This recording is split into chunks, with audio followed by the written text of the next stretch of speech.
Regardless, thank you guys for tuning in. And then the top right side of the map, we've got the Green Terran player, Team Extreme Supremacy's Beastyqt. In the bottom left, as the pink Protoss, it is Harstem. So pretty. Now, of course, for those who might just be tuning in, you're kind of just enjoying a cast for what it is. You don't know what's going on. This qualifier leads to a $5,000 tournament. There's going to be groups. There's going to be a round of 8. It's all going to be awesome, and it's all scheduled on our website, Beastyqt.tv, if you want to go and see the full month of February for events and when to tune in. But I do really want to, again, just selfishly advertise our Korean bracket. The signups for the Korean qualifier are amazing. I feel like we're going to have a bad case of the IEMs where the actual Korean bracket for the qualifier may be better than the overall tournament. Man. Someone brought that up in like a Reddit or something where they were like, I kind of, it's nice to see, I guess, the foreigners and like this, the storylines, whatever, but I kind of miss the IEM Korean qualifiers being like the best thing ever. Like Innovation versus SOS in the semifinals. Like those were pretty good, especially since we got to cast most of them. Whenever we wanted to wake up at 4 a.m. Well, yeah, for you 4 a.m. But I was going to say, one of the things I think is really cool about this, though, and this is still going to be true, I still feel, for a little bit of time. Foreigners are still doing damn well. Because, once again, it's foreigners like Euthermal that are doing the ghost builds. Bunny creating these liberator rushes. Things that the Koreans are actually copying from the foreigners for what feels like the first time in history of StarCraft, right? I mean, foreigners have always been more creative on the get-go, we know that, but it's never seemed to hit so hard and resonated with builds as big as it has recently, I guess. So my point is not saying like, oh my god, the foreigners stand a chance, guys, fake hype. But it is cool to see that this might be one of those few times where we cast a tournament and they actually do have the best chance. I agree, actually, but there is this one little like problem as to where we haven't really seen Koreans just as foreigners that much, like the guys in the Lima League, as much as we love them, don't really count. No, they are like Team Liquid, so, like poster foreigners.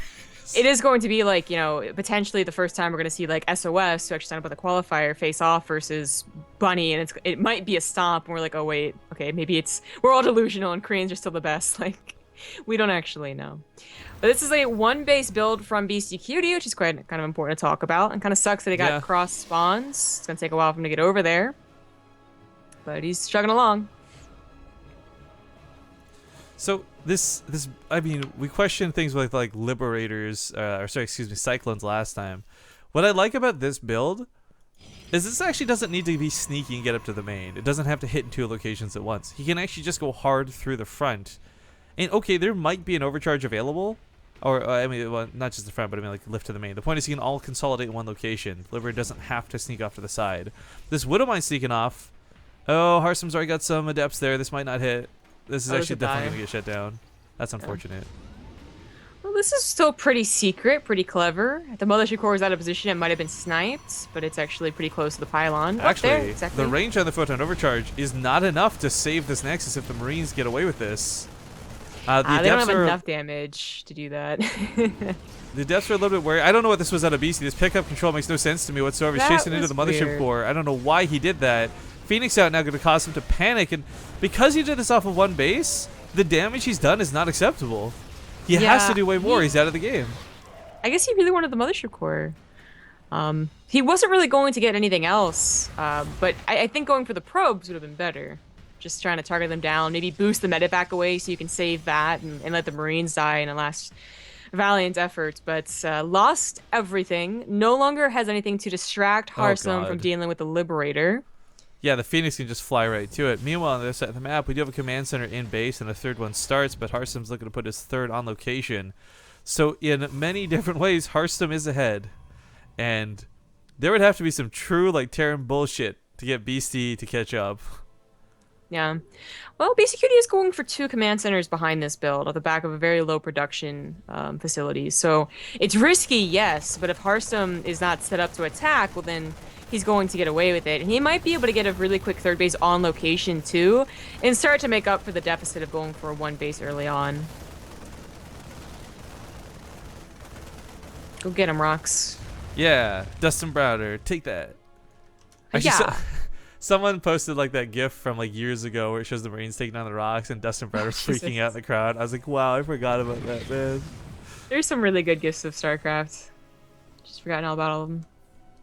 Yeah, actually, Fear Dragon and I were discussing that the other day, where you see all these cool sort of fan-made videos for like League of Legends and Dota and all that. And StarCraft used to have that. Like Coyote, if you guys remember that name, like he had some really sick like StarCraft videos. Nice username does gifts from time to time, but I really like. It kind of sucks. That's where you start feeling the shrinking community when there's less fan-made things, less fan art, less fan videos, and all that. I shouldn't say shrinking. Over that Overwatch. Secret plans. No, but in all seriousness, like I love StarCraft, and I wish I could. If I knew more artist friends, I would legit just commission things. I've tried to do this in the past and failed miserably. Nobody wants to do StarCraft art. It sucks. That being said, I still find this to be a fantastic game, and I hope we got like 5,000 people tuning in that also agree that that's the case. Yeah. Wow. First of all, thanks to TLO for hosting the stream. Oh, I missed that. TLO hype. Nailed it. And the bets are actually in favor of Beastyqt. I thought that surprising.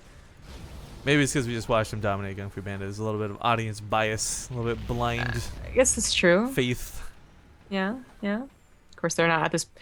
They had that delay, so they don't know how hard Beastyqt's opener just failed. Yeah. Dude, that sounded like you had a hairball less than like you were laughing. It always sounds like I have a hairball when you do that voice. Like.